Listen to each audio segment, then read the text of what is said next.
President Trump has approved plans for America to join Israel's attacks on Iran, but is said to still be making a final decision on whether to go ahead with that. Multiple sources have confirmed to ABC News that former President Donald Trump has given preliminary approval to a military strike plan targeting Iran. Although the final decision remains pending, U.S. forces are already moving into strategic positions. Aircraft, tankers, and bombers are being readied, and all that's left is Trump's final authorization. Should the order be given, the B-2 stealth bombers are expected to target Iran's deeply buried Fordow nuclear facility, located more than 300 feet underground. But why is this specific site so crucial? The answer lies in Iran's nuclear infrastructure. Experts point out that Iran's program was designed from the start to be resilient, dispersed across at least 12 fortified sites. The aim, to withstand attacks and ensure continuity of operations. Even if one or two facilities are struck, the broader program remains intact unless Fordow is neutralized. It's one of the few sites deemed virtually untouchable by conventional means, something Israel has acknowledged. This resilience explains why Iranian negotiators, under Supreme Leader Ayatollah Khamenei, have consistently refused to dismantle the program. They believe any setback can be reversed, unless Fordow is taken out. For Washington, the strike would send a clear signal to Tehran, to allies, and to adversaries alike that the U.S. is committed to supporting Israel and halting nuclear proliferation in the region. The Financial Times was first to report the development, not U.S. media or even White House sources. The UK publication revealed that British officials had placed military assets on alert, indicating the situation had turned grave and volatile.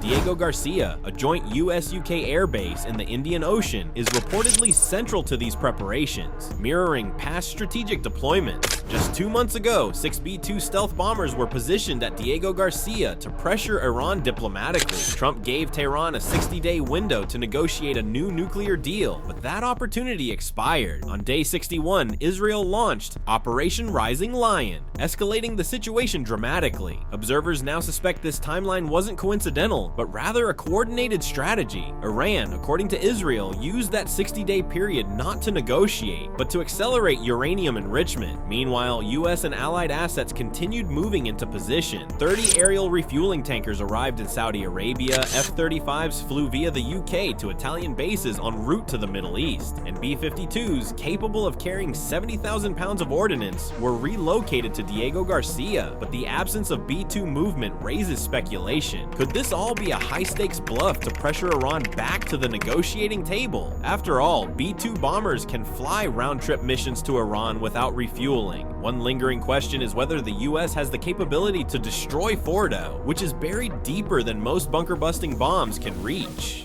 Public estimates say the GBU-57AB massive ordnance penetrator can penetrate about 200 feet, far short of Fordow's estimated 300-plus foot depth. Pentagon officials, however, reportedly assured Trump of success. It's also possible that classified enhancements exist that exceed publicly known capabilities. Nevertheless, this uncertainty is part of the strategic calculus. A failed strike could provoke severe retaliation without eliminating Iran's nuclear capacity. Iran maintains that its nuclear ambitions are peaceful, aimed solely at civilian energy production. Yet its insistence on enriching uranium domestically remains the crux of disagreement. The US has offered alternatives, including importing fuel from countries like China, but China's role has grown increasingly suspicious. Following the Israeli strike, 3 unmarked Chinese cargo planes reportedly flew into Iranian airspace and disappeared from radar. Some analysts suggest these flights could have carried weapons or sensitive technology. While unconfirmed, such actions raise eyebrows given China's quiet but substantial economic ties with Iran. According to Robert Greenway, former National Security Council director, over 40% of China's energy comes from the Middle East, much of it from Iran. By purchasing sanctioned oil at below market rates, China not only fuels its economy, but may also be supporting Iran's military resilience. This may be a carefully choreographed display of force, a calculated move to push Iran back to the table rather than initiate all-out conflict. President Trump, during a tense press conference, gave little away.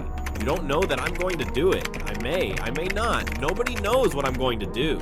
He confirmed ongoing contact with Israeli Prime Minister Netanyahu, reiterating strong U.S. support while declining to detail future actions. He also hinted that Iran had made last-minute efforts to reach out diplomatically. They want to negotiate, but it's very late. A deeper look at Israel's Operation Rising Lion reveals staggering intelligence coordination.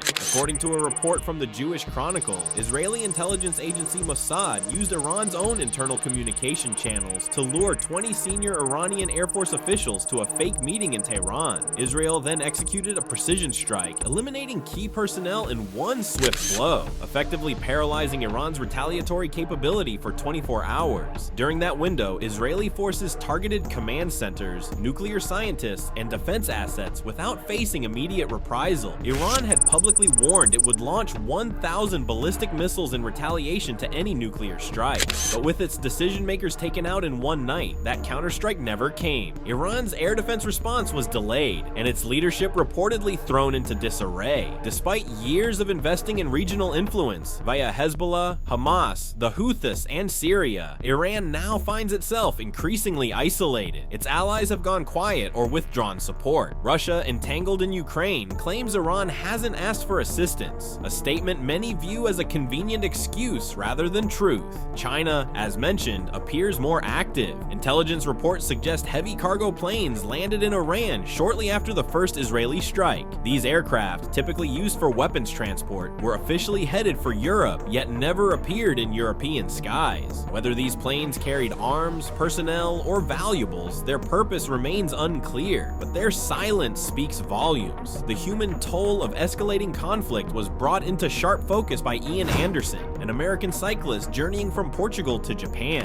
When he entered Iran, the country went into immediate lockdown. Stranded, Anderson had to navigate dangerous terrain to escape, ultimately finding safety in Azerbaijan thanks to US intervention. His story is a stark reminder of how quickly geopolitical conflict can endanger civilians and cut off entire regions. Israel has a contingency plan. If B-2 bombers cannot neutralize Fordow, Israel is prepared to deploy its elite special operations unit, often dubbed the Israeli SEAL Team 6. This team, known for executing covert missions deep into hostile territory, previously destroyed a missile production facility in Syria, eliminating 60 guards and securing sensitive intel before disappearing undetected. Whether that level of precision can be replicated in Iran remains to be seen, but Israeli leadership clearly views it as a viable fallback. This complex situation continues to evolve, with the US, Israel, Iran, China, and potentially the UK all now involved, either directly or through covert action. The region sits on a knife's edge. Whether this is a final warning or the prelude to a broader conflict depends on what happens in the coming days. President Trump may have issued his approval, but the world now waits to see whether his final order follows.